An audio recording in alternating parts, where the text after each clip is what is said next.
자, 이제 15번부터 보겠습니다. 14번은 여러분 보시고요. 15번은 이제 부동산 개발에 관한 설명이다. 틀린 것은. 자, 1번은 앞에서도 나왔던 표현인데요. 임대 활동은 개발의 초기 단계에서부터 이루어지는 것이 바람직하다. 그렇죠. 임대나 분양이나 모두 다 그렇죠. 개발 부동산의 분양 시 이자율의 하락은 매수자가 지불하고자 하는 가격을 하락시킨다. 요 지문이 조금 어려워요. 자, 요 지문이 어려운데 일단 패스해 보고요. 개발 사업의 마케팅에는 두 가지 형태가 있는데, 하나는 개발 공간의 임대, 하나는 매도. 그러니까 매도 또는 분양이죠. 임대 분양이죠. 임대 분양. 다음에 쇼핑센터나 대규모의 사무실 건물 등은 전국적으로 명성 있는 백화점이나 유명회사 등의 지점 등 중요 임차인, 정박 임차인을 말하죠. 사전에 확보해야 한다. 이것도 앞에 나왔었죠. 임대 완료 기간이 길면 길수록 개발업자들은 그만큼 추가적인 비용을 부담해야 되죠. 맞는 말인데요.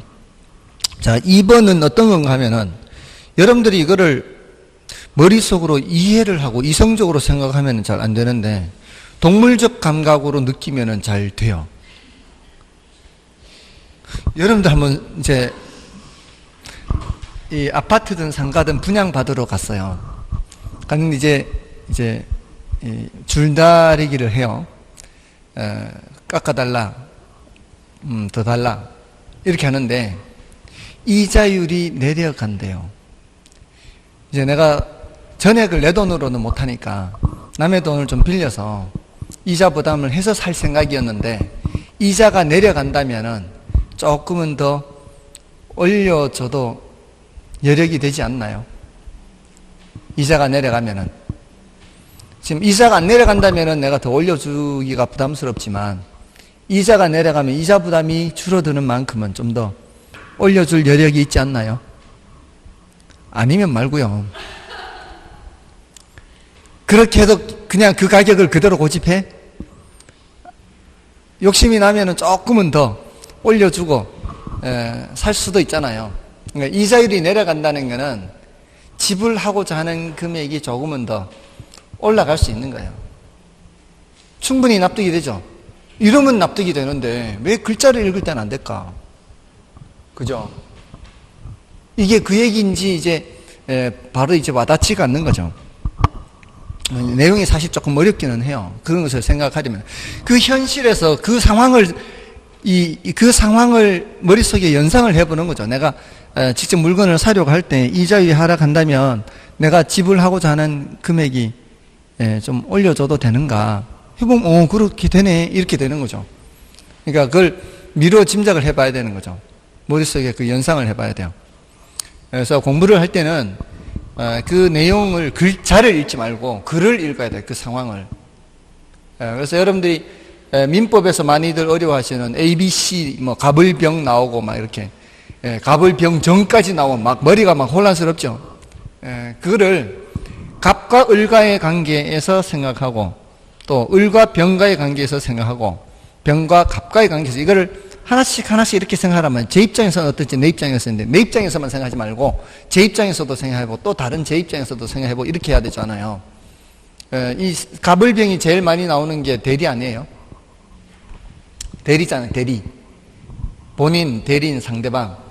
근데 저도 예전에 읽을 때 처음에는 뭔 소리인지 몰랐어요.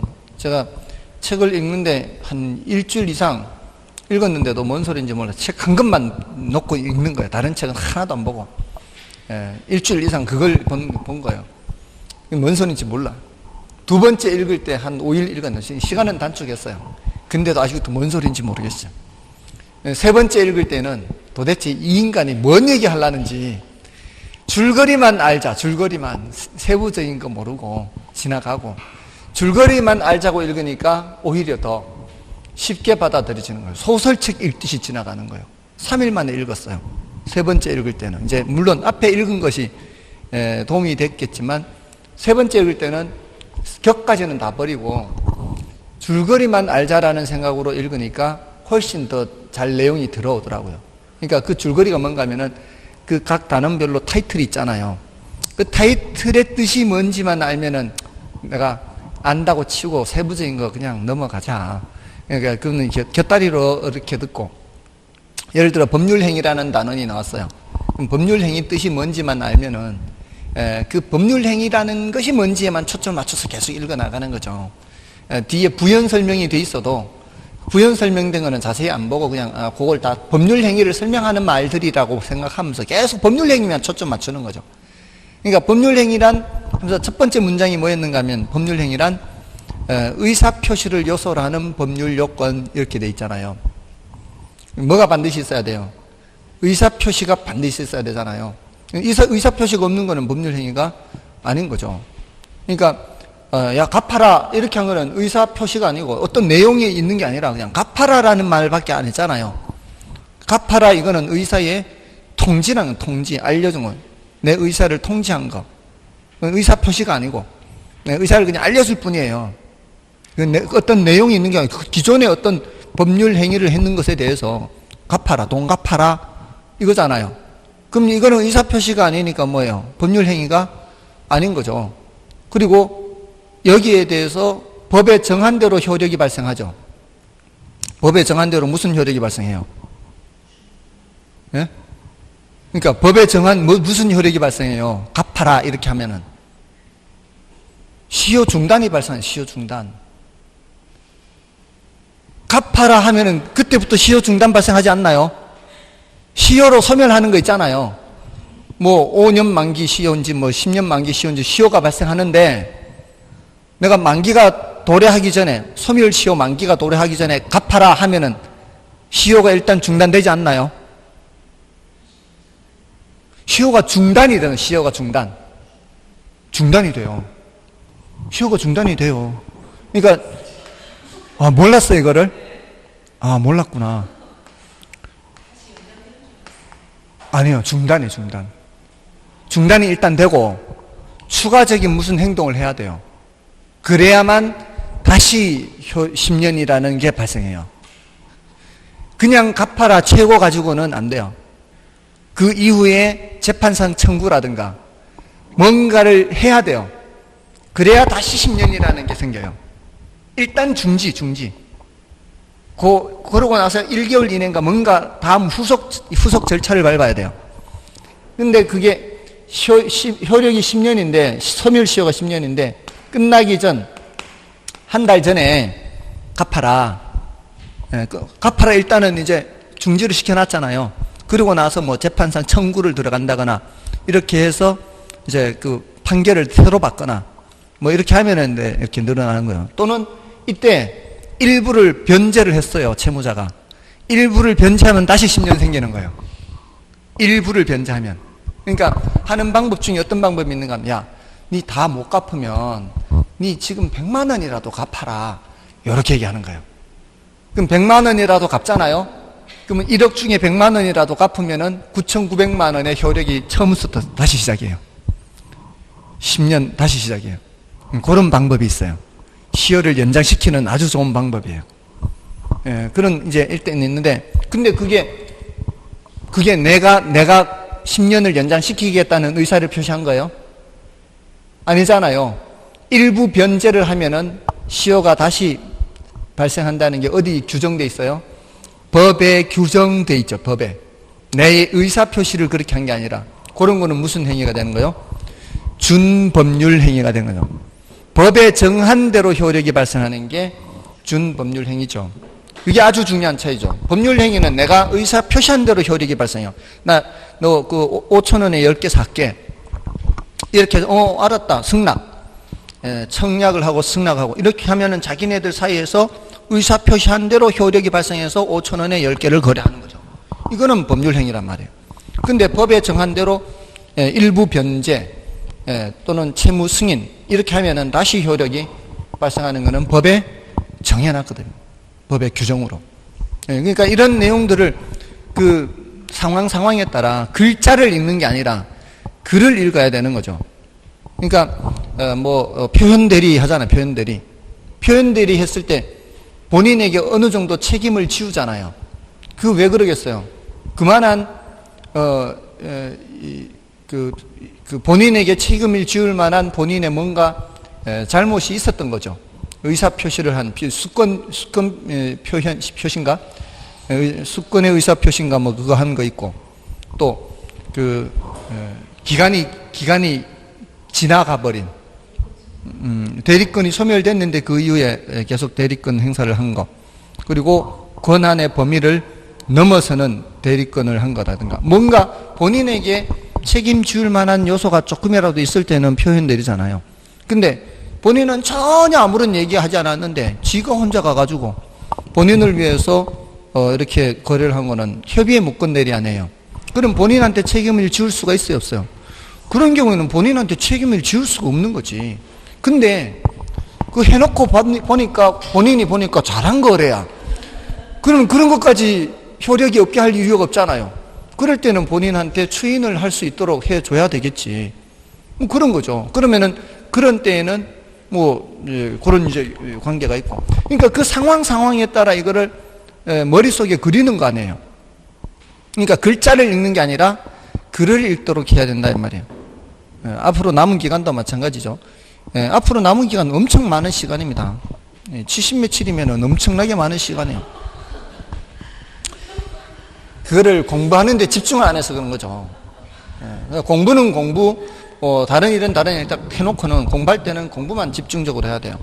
사람은 누구든지 분명히 대부분의 사람은 능력이 비슷하기 때문에 한 번쯤은 일생을 살다가 집중적으로 공부하는 그런 시기가 있을 거라고 봐요. 저기 누구죠?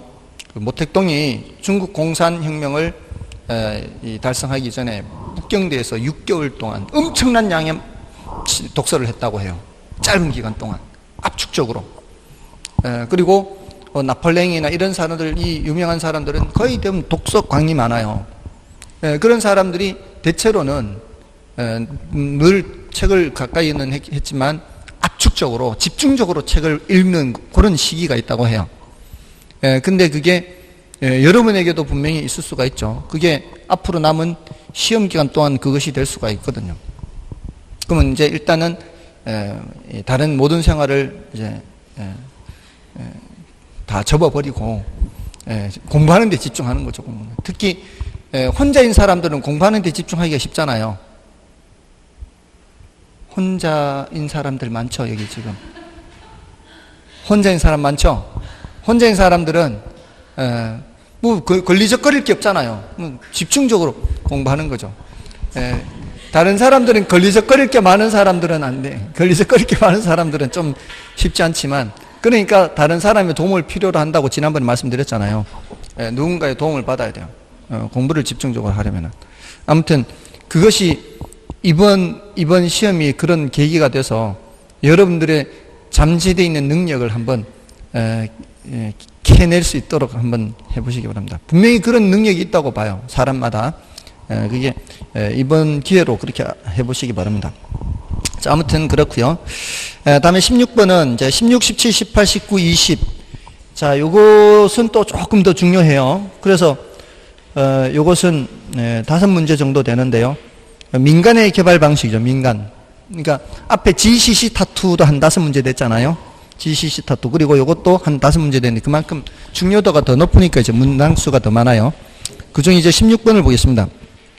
민간의 부동산 개발에 관한 설명 중 틀린 것은 단순 개발 방식은 토지 형질 변경 등 토지 소유자에 의한 자력 개발을 의미하는 것으로 전통적인 개발 방식이다. 자력 개발이 이제 가장 전통적인 개발 방식이에요. 단순 개발이고요. 그다음에 등가 교환 나왔죠. 등가 교환은 토지 소유자와 개발업자가 부담한 토지 가격과 건축비 비율에 따라 완성된 건물의 건축 면적을 나누어 공동으로 소유하는 형태. 자, 비율에 따라 이게 키워드죠. 등가 교환 방식은 이 건축비 비율에 따라 해서 맞고요. 그다음에 토지 신탁 방식에서는 부동산 신탁사가 건설 단계의 부족 자금을 조달한다.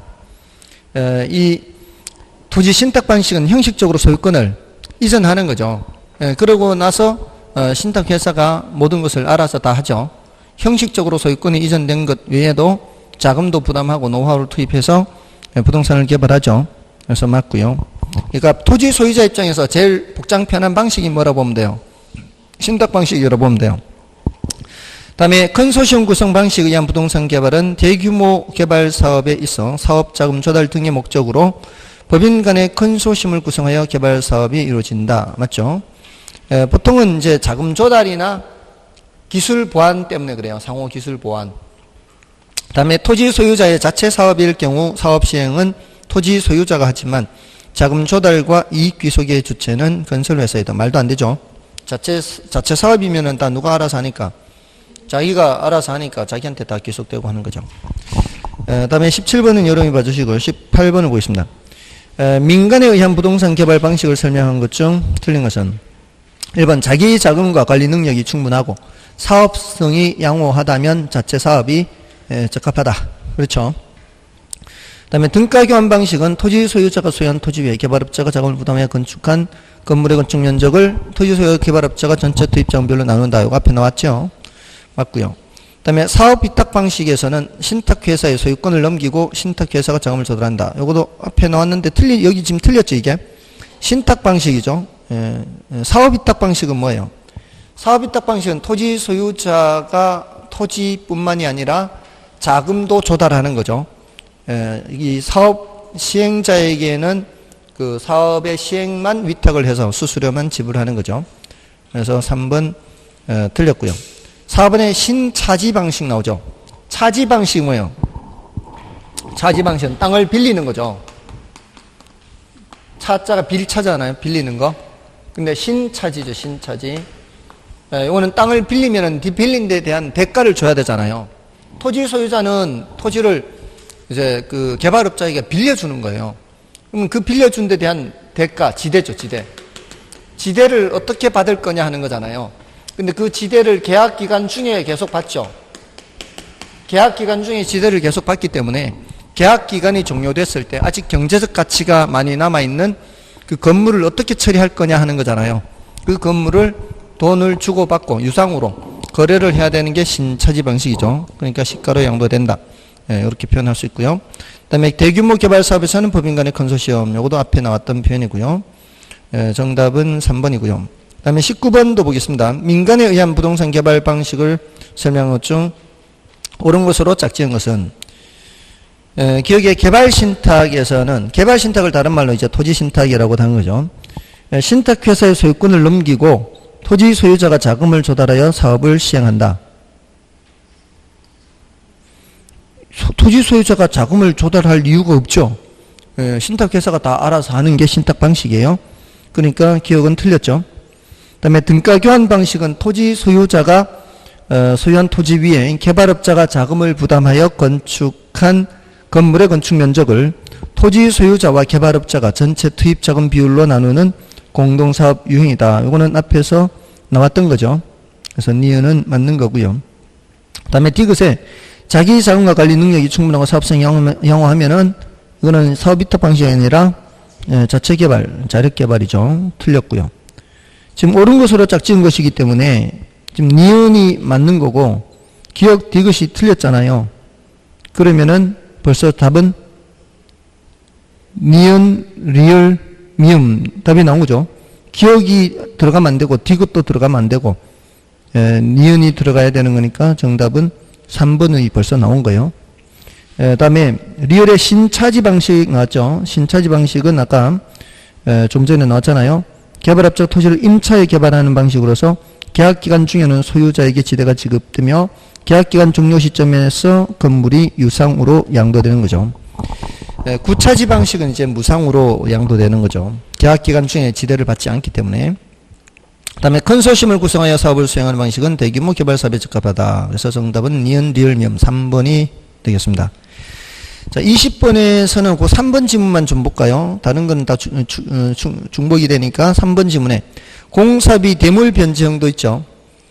공사비 대물 변제형은 토지 소유자가 사업을 발주하고 개발업자의 공사비를 완공된 건물의 일부로 변제하는 거.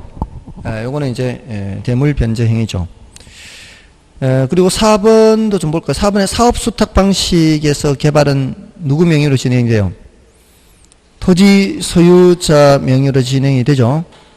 다음에 자금 조달과 노하우는 개발업자가 아니고 자금 조달까지도 누구예요? 토지 소유자가 조달하죠. 그래서 4번 틀린 거고요. 다음에 이제 BTO 방식, 요거는 이제 뒤에 넘어가시면은 BTO, BOT 다 이제 요 문제로 중복이 되니까 뒤에서 보시면 돼요. 자, 이 BTO, BOT 뭐 하는 이 방식, BTO, BTL, BLT, BOT, 그다음에 BOO 이런 여러 가지 방식이 있죠. B가 건설하는 거잖아요. T가 트랜스퍼 이전하는 거고, 그다음에 O 오퍼레이트 운영하는 거죠. 이거는 리스 하는 거고, 이거는 이제 소유하는 거죠. 오운 소유하다. 그래서 BTO 방식이 있고, BTL 방식이 있고, BOT 방식이 있고, BLT 방식이 있고, BOO 방식이 있죠.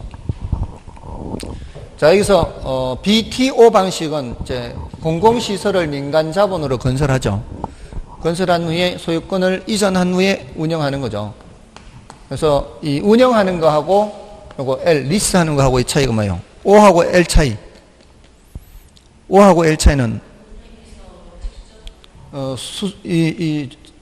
최종 사용자로부터 사용료를 징수할 수 있으면 이제 오퍼레이트 운영하는 거예요. 이거는 최종 사용자로부터 사용료를 징수할 수 없을 때는 이제 임대료 받아야 돼요. 그 정부나 지방자치단체로부터 임대료 받아야 돼요. 이게 민자고속도로가 대표적이에요. 민자고속도로. 그다음에 요거 BTL 방식은 요거는 학교나 도서관 이용하는 사람들한테 받을 수가 없잖아요. 이용하는 사람들한테 받을 수가 없어요. 제가 어릴 때요, 고등학교 때는 도서관에 그 열람실 이용하는데 100원인가 200원인가를 냈었어요. 제가 고등학교 때. 그 독서실 이용하는 것처럼 이제 열람실을 이용할 때 아주 싼 돈이지만 냈어요, 그때는. 100원인가 200원인가. 근데 요즘은 열람실 이용하는데도 돈 안 내잖아요. 아무튼 그때는 냈던 것 같아요. 별로 좋지 못한 시절이었죠. 학생들한테, 시민들한테 시립 도서관이라고 하는데 거기 이제 돈을 받았다니까요. 제가 어릴 때는. 아무튼 그래요. 근데 이제 BOT는 뭔가 하면 이제 소유권을 나중에 이전하잖아요. BOT 방식으로 제가 알고 있는 것으로는 민자 역사예요. 민자 역사. 영등포 민자 역사 있잖아요. 그 영등포 민자 역사가 BOT 방식으로 알고 있거든요. 요거는 운영을 통해서 투자비를 회수해가고 소유권을 나중에 이전해요. 소유권을 나중에 이전. 아무튼 근데 BLT는 제가 알고 있는 게 없어요. 이건 모르겠어요. 뭐가 있는지. BLT는 리스료를 주고서 투자비를 회수해가게 하고 소유권을 나중에 이전하는 거잖아요. 근데 이게 우리 그 공공시설 말고 자동차로 본다면, 자동차 있잖아요. 자동차 한 3년간 리스 해가지고 3년 후에 왜 소유권 이전 받는 조건도 있잖아요. 옵션으로 해가지고 이렇게 소유권 이전 받을 수 있도록도 하고 그냥 소유권 이전 받지 않고 새로 또 리스 할 수도 있고 뭐 그런 게 있잖아요. 그런 식이에요. 그러니까 공공시설을 민간 자본으로 건설하게 해놓고 그다음에 리스료를 줘서 투자비를 해소해가고 나중에 이제 소유권을 이전 받는 거죠. 아무튼 그 영어 글자만 알면은 별 어려움이 없죠. 근데 이거는 뭐예요?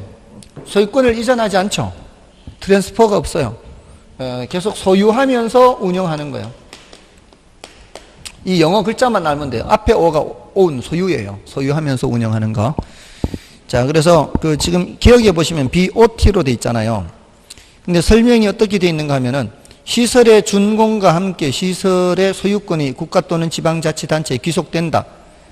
준공과 함께 귀속되면은 BT죠, BT.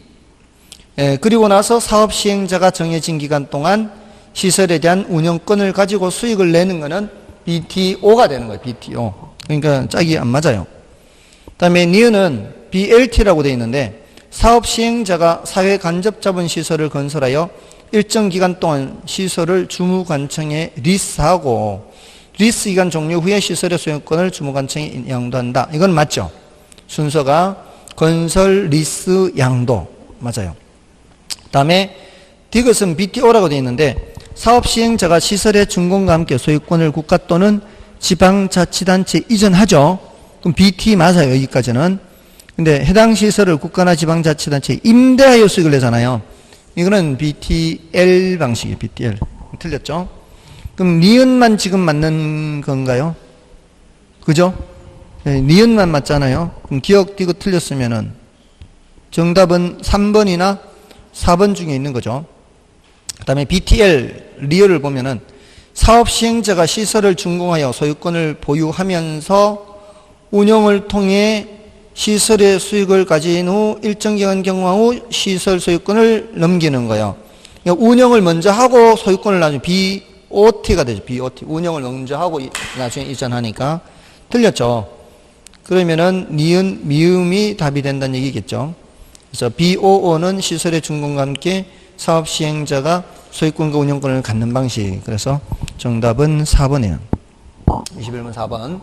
자, 요런 형태의 문제가 지금 여기는 이제 한 문제밖에 없지만 사실은 몇 번 더 있었어요. 최근 10년간. 근데 워낙 뭐 쉬우니까 이것만 파악하면 어렵지 않은 쉬운 문제였어요. 그 다음에 22번, 23번은 같은 유형의 문제예요. 그래서 22번을 풀어보겠습니다. 23번 열어보시고요. 여기 지금 공룡개발이라고 하잖아요. 공룡개발이라고 할 때는 매수 수용 방식을 전제로 하는 거예요. 매수 수용 방식. 틀린 것을 찾습니다. 자, 1번에 택지 공급을 시장에 맡길 경우 효율적인 공급이 이루어지지 않을 수 있으므로 공룡개발이 필요하다. 맞나요? 자, 이 공룡개발은 정부가 시장에 개입하는 거 아닌가요? 직접 개입이에요, 간접 개입이요? 직접 개입이죠. 정부 개입이에요, 정부 개입. 여기서는 이제 직접 개입인데, 이 공룡개발은 직접. 네, 정부 개입 필요성에서 앞에 두 가지 했잖아요. 하나는 시장 실패 수정하기 위해서, 또 하나는 사회적 목표를 달성하기 위해서. 시장 실패를 수정하는 것은 무슨 측면이에요? 자원 배분의 효율성 측면이에요. 이거는 형평성 측면이에요. 자, 그러니까 지금 그 첫 번째 줄에 시장에 맡길 경우 효율적인 공급이 이루어지지 않을 경우 이렇게 있잖아요.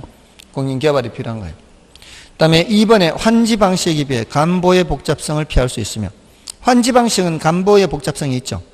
그리고 사업 시행자의 자금이 많이 소요되지 않는 장점이 있다. 사업 시행자의 자금이 많이 소요되지 않나요? 매수 수용 방식이? 이건 자금이 많이 소요돼요. 환지 방식은 채비지, 보류지가 있으니까 그 사업 시행자가 돈이 많이 안 들어요. 채비지 해서 그걸로 매각해가지고 비용을 충당하면 되니까. 보류지가 있으니까. 근데 지금 얘는 어떻게 해야 돼? 일단 보상금을 다 줘놓고 사업을 해야 되죠. 그래서 자금이 많이 소요돼요? 그렇지 않아요? 많이 소요되는 거죠. 그래서 2번이 틀린 거예요. 그 다음에 토지 소유자에게 개발 이익이 귀속되지 않으므로 토지 수용 시 협의에 불응하는 경우가 있다. 그죠? 이게 개발 이익을 배제하고 보상금을 주거든요. 이 수용되는 사람들한테는. 그러니까 불응하는 경우가 있고요. 또 대규모 사업의 시행 시 막대한 용지 보상 지출로 인해 통화량 팽창과 주변 지역의 집가 상승이 우려돼요. 충분히 그럴 수 있죠. 이게 보상금을 받으면 이 사람들이 뭘 하겠어요? 대토를 사요, 대토를. 그래서 사실은 그 대토를 사게 되면은 원래 자기가 갖고 있던 땅만큼을 살 수 있어요, 못 사요? 못 사요. 왜냐하면은 보상금 받을 때에는 이제 개발 이익을 어느 정도 배제하고 보상금을 받는데 그 인근의 땅값은 더 올라가 있는 상태이기 때문에 그걸 다 못 사요. 그래도 못 사더라도 그렇게 보상을 좀 받았으면 좋겠어요, 저는. 그런 땅이라도 있으면 좋겠어요. 근데 그렇게 해서 그 농사 짓던 사람들이 대규모 개발 사업에서는 또 대체로 농지나 임지 이런 거를 수용을 하니까 그 농사 짓던 사람들이 일생을 농사만 지어왔으니까 할 수 있는 게 농사밖에 없잖아요, 사실은. 그러니까 대토를 그렇게 사죠. 농사를 지으려고. 근데 돈은 좀 생겼잖아요. 돈은 좀 생겼으니까 벤츠 타고 농사 지을 되는데요. 장화 신고 벤츠 타고. 저 진짜 그렇게 얘기 들었어요. 예. 그 벤츠도 이제 농기구 싣고 벤츠 안에다가 예, 그런다고 얘기 들었는데, 아무튼 이게 그 운이 좋은 사람들은 그게 3번이나 보상받는데 받았대요. 그 수업 듣는 수험생분 중에 그 집안의 며느리인데, 자기 집안에 이제 형제분이 계셨는데 우때에 이제 일생을 농사 짓던 사람들인데 보상을 받은 거예요. 보상을 받으니까 한 집은 자식들한테 보상금 받은 거를 다 이제 나눠주고, 한 집은 안 나눠주고 다른 데다 농사 짓는다가 또 농지를 산 거예요. 근데 그 더 많이 샀대요, 농지를. 근데 이쪽이 또 개발됐대요. 또 개발돼서 또 보상금을 받았대요. 그래서 또 다른 쪽이 또 더 많이 샀대요. 근데 이것까지 지금 개발된대요. 그래서 순식간에 수십억이 됐대요. 수십억 이상. 저쪽에서는 처음에 이제 보상금 받은 거 한 뭐 몇 억 정도 그냥 자식들한테 다 놔줘서 없어져 버렸는데, 이 집은 순식간에 뭐 몇십억이 된 거죠. 그러니까 뭐 그렇게 크지 않은 땅이었는데도 불구하고 처음에 시작할 때, 그러니까 재산이 그렇게 불른대요. 그리고 어떤 사람은 제주도에, 처음에 제주도가 저렇게 뜨기 전에 이제 조용한 데 가서 글을 쓴다고, 그냥 500평, 1000평 정도는 되는 이제 밭이 있고 이제 그 텃밭 삼아 하고 이제 집 짓고 이렇게 하려고, 근데 이제 샀는데 갑자기 개발 붐이 일어나는 바람에 그 땅값이 한 5배는 뛰었대요. 5배는. 그게 이제 길가에 있어도 조용하기 때문에 별로 방해받지 않고 이렇게 지낼 수 있었는데, 개발이 되다 보니까 이게 시끄러워서 못 살겠대. 땅값은 올라가고, 그 팔고 다른 데 더 안쪽으로 들어갔는데 거기도 또 올라간 거죠. 그러니까 이 사람은 돈 벌려고 한 게 아니라 그냥 조용한 데 찾아갔는데 자꾸 시끄러지고 하니까 그러면서 땅값은 올라가고 이렇게. 누구는 길어 넘어져도 코가 깨지는데 누구는 엎어져도 무슨 밭에 엎어진다고. 아무튼 그런 것처럼 운이 있는 사람이 있는가 봐요. 자, 아무튼 그렇습니다. 그리고 5번 지문에 택지공용 개발 사업의 결과 개발 대상 지역을 전면 매수하게 되면은 당해 지역의 개발이익의 사회적 환수가 가능하다는 장점이 있다. 전면 매수하게 되면 그렇죠. 그러면 이제 사회적 개발이익을 환수할 수가 있죠. 그다음에 23번은 뭐 같은 유형의 문제니까 이런 좀 봐주시고요. 그다음에 24번과 25번도 같은 유형의 문제죠. 24번과 25번은 이제 환지 방식, 매수 방식인데요. 24번을 보겠습니다. 환지 방식과 매수 방식에 대한 설명이다. 틀린 것은 1번에 환지 방식에 비해 매수 방식은 공공의 재정 투자를 최소화할 수 있다. 이게 바로 틀렸죠. 환지 방식이 공공의 재정 투자를 최소화할 수가 있죠. 그다음에 매수 방식은 개발이익을 배제하여 손실 보상을 함으로써 개발 지역 내의 개발이익을 국가에 귀속시킬 수 있어요. 그다음에 매수 방식에 의하면 계획적인 토지 이용이 가능하고 개발 기간을 최대한 단축할 수 있죠. 왜냐하면은 반대를 하더라도요, 정부에다가 재결 신청을 해가지고 수용 재결 받으면 되잖아요. 근데 환지 방식은 그렇지는 않거든요. 이거는 매수 방식은 수용 재결을 받을 수가 있으니까 절차가 신속하죠. 그러니까 수용 보상금을 법원에 공탁해 놓고요, 밀고 들어가 버리는 겁니다. 자, 그런 거고요. 그다음에 환지 방식은 간보의 복잡성이 있고요. 그다음에 환지 방식은 권리가 축소되는 방식이죠. 왜? 원래 갖고 있던 땅보다 적게 돌려받잖아요. 축소되는 방식이고, 매수 방식은 권리가 소멸되는 방식이다. 이렇게. 정답은 1번이었고요. 25번 열어보시고 26번 보겠습니다. 개발 용지를 취득하는 방식에 따른 개발 방식의 분류에 대한 설명으로 틀린 것은 환지 방식은 권리가 축소되고요. 토지구획 정리 사업이라고 볼 수 있고요. 그다음에 지주에 의한 자력 개발은 권리가 불변이죠. 자기가 자기 거 그냥 토지 형질 변경 같은 게 그런 거고요. 매수 방식은 권리가 소멸돼 버리죠. 아예 협의 매수든 강제 수용이든 권리가 소멸돼요. 공용 개발 방식이라고 볼 수 있고요. 그다음에 신탁 개발 방식은 소유와 이용의 분리, 형식적 소유권 이전이 넘어가는 거니까요. 그 분리가 되고 신탁 기간 동안 소유권이 이전되죠. 근데 사업수탁 방식은 권리가 소멸되나요? 권리가 소멸되지 않죠. 토지 소유자의 권리가 그대로 있는 거잖아요. 그리고 신탁기간 동안 소유권이 이전되는 것도 아니에요. 예, 정답은 5번입니다. 다음에 이제 기출문제에서는 어떻게 나오는지 좀 볼까요? 기출문제에서 나오는 거를 좀 보겠습니다. 336쪽에 27번을 보겠습니다. 부동산 개발의 위험에 관한 설명으로 틀린 것은 워포드라는 학자죠. 워포드라는 학자는 부동산 개발 위험을 법 12로 구분하고 있다. 자, 우리가 공부하는 법 12 이게 바로 이 워포드라는 학자의 구분 개념이에요.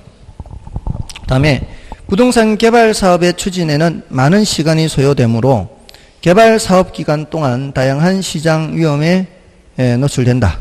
그렇다 볼 수 있죠. 다음에 그 부동산 개발 사업의 진행 과정에서 행정의 변화에 의한 사업 인허가 지연 위험은 시행사 또는 시공사가 스스로 관리할 수 있는 위험에 해당한다. 이런 거는 스스로 관리할 수가 없죠. 그래서 틀렸습니다. 사실 보면은 그렇게 어렵지는 않아요. 이렇게 출제하는 것들을 보면은 스스로 함정에 빠지지만 않으면 돼요. 설마 이렇게 쉬운 게 정답 지문일까 하고 혼자 또 고민하면은 이제 안 되는 거죠. 다음에 법률 위험을 최소화하기 위해서는 이용 계획이 확정된 토지를 구입하는 것이 유리하고요. 다음에 예측하기 어려운 시장의 불확실성은 부동산 개발 사업에 영향을 주는 시장 위험 요인이 됩니다. 정답은 3번이었고요. 다음에 28번도 보겠습니다. 아까 그 민간 개발 방식이 여러 가지 나온다 그랬잖아요. 1번에 자체 개발 사업에서는 사업 시행자의 주도적인 사업 추진이 가능하나 사업의 위험성이 높을 수 있어 위기 관리 능력이 요구된다. 그렇죠. 다음에 토지 소유자가 제공한 토지에 개발업자가 공사비를 부담하여 부동산을 개발하고 개발된 부동산을 제공된 토지 가격과 공사비 비율에 따라 이거는 뭐예요? 등가 교환 방식에 해당하죠. 그다음에 토지 신탁 방식과 사업 수탁 방식은 형식의 차이가 있으나 소유권을 이전하고 사업 주체가 토지 소유자가 된다는 점이 동일하다. 자, 이게 말이 안 되죠. 소유권이 이전되는 건 뭐밖에 없어요?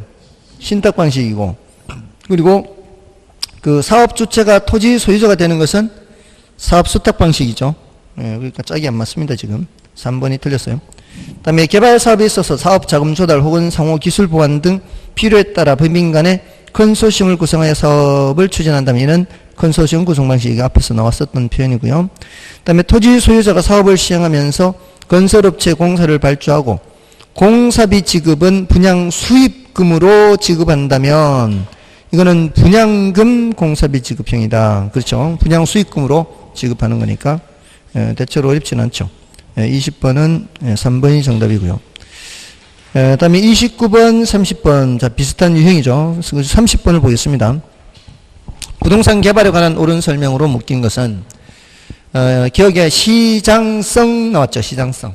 시장성 분석하면은 뭐요? 개발된 부동산이 또는 개발, 대상 개발 사업에 초점을 맞춰서 그 개발된 부동산이 현재나 미래 시장 상황에서 매매 임대될 수 있는 가능성. 이게 경쟁력을 보는 거죠.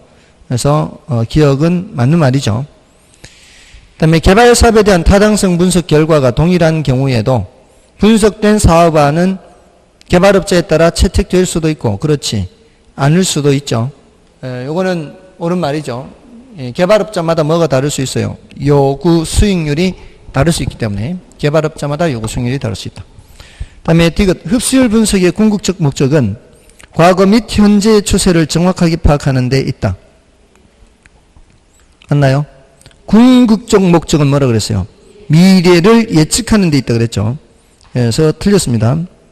그다음에 개발 사업에 있어서 법적 위험은 토지 이용 규제와 같은 사법적 측면과 소유권 관계와 같은 공법적 측면에서 발생할 수 있는 위험을 말한다. 토지 이용 규제가 정부가 하는 거예요? 개인이 하는 거예요? 정부가 하는 거죠. 그러니까 토지 이용 규제는 공법적인 측면이고 소유권 관계, 상린 관계 이런 거는 사법적 측면이죠. 그래서 리얼 틀렸습니다. 디귿 리얼이 틀렸으니까 정답은 3번이 되죠. 미음의 개발의 단계 중 예비적 타당성 분석은 개발 사업으로 예상되는 수입과 비용을 계략적으로 계산하여 수익성을 검토하는 거죠. 그래서 맞고요. 기억니은 면 3번이 정답이고, 그다음에 31번은 이제 요거 LQ 문제인데 다음은 각 산업별, 도시별 고용자 수에 대한 통계이다. 고용자 수의 상대적 비율을 이용한 입지 계수로 볼 때 A 도시가 B 도시에 비해 특화되어 있는 산업은 어떤 산업인가 묻잖아요. A 도시가 B 도시에 비해서 특화되어 있는 거는 하면 LQ가 더 큰 거 묻는 거거든요. 근데 LQ가 더 큰 걸 묻는 건데 우리는 무엇으로도 알 수 있는가 하면은 자, 어떤 지역에 갔더니 유독 중개사무소가 많아. 어떤 지역에 갔더니. 근데 어떤 지역에 갔더니 유독 학원이 많아. 학교가 많아. 이러면은 이제 그 지역의 특성을 볼 수 있잖아요. 어떤 지역에 갔더니 군인이 많이 보여. 직업 군인이. 이러면은 그 지역마다의 특성이 보이잖아요. 그는 뭘 보고 알 수 있는가 하면은 상대적으로 종사하는 사람이 몇 퍼센트인지 그 퍼센트를 보면 알 수 있거든요. 이 지역은 군인들이 10% 보이는데 이 지역은 군인이 5% 보여. 그럼 10% 군인이 보이는 쪽이 이건 더 군인이 많은 군사도시나 뭐 이런 게 될 거 아니에요. 그러니까 이거를 원칙적으로는 LQ를 계산해야 되지만 굳이 LQ를 계산하지 않고서도 A 지역의 제조업에 종사하는 사람, 금융업에 종사하는 사람, 부동산업에 종사하는 사람의 비율을 B 도시에서 비율하고 비교해 보면 된다는 거죠. 그러니까 A 도시는 제조업에 종사하는 사람이 몇 퍼센트예요? 30%란 거예요. 300명 인원수로 보는 게 아니라 왜냐하면 지역마다 인구가 다를 것이기 때문에 인구의 수로 비교해서는 안 되고 퍼센트로 비교해야 된다는 거죠. 1000명 중에서 300명이 30% 아니에요. 근데 이쪽 지역은 3000명 중에서 1200이잖아요. 3000명 중에서 1200은 몇 프로예요? 40%가 되는 거죠. 다음에 A 지역에서 1000명 중에서 500명은 50%. B 지역은 3000명 중에서 1500명은 이건 똑같단 말이에요. 근데 A 지역은 부동산 종사하는 사람은 1000명 중에 20%인데 B 지역은 3000명 중에 10%밖에 안 되잖아요. 맞나요? 이러면 A 지역이 어떤 업종에 특화되어 있다 볼 수 있어요? 부동산에 특화되어 있다고 볼 수 있잖아요. B 지역에 비해서 부동산에 종사하는 사람이 더 많아요. 이 지역은 중개업소라든가 이런 게 더 많은 거죠. 건축업자라든가 이런 게 더 많은 거예요. 그러니까 굳이 LQ를 계산하지 않아도 이것만으로도 특화되어 있는 거는 알 수 있어요. 상대적으로 특화되어 있는 거는. 물론 LQ를 직접 계산해서 해도 돼요. 근데 시간이 더 걸리겠죠. 됐죠? 자, 근데 설령 이거 못 풀더라도요. 이게 부동산학개론에서 부동산업을 정답으로 했겠지 하고 그냥 찍어서도 그렇게 찍어야 될 거 아니에요. 뭔지 이제 아시겠죠? 그러니까 좀 센스가 그쪽으로 좀 이렇게 발달해야지. 이게 안 되면은 있는 좀 둔한 사람인 거죠. 자, 다음에 부동산 관리부터는 좀 쉬고 할까요? 좀 쉬고 하겠습니다.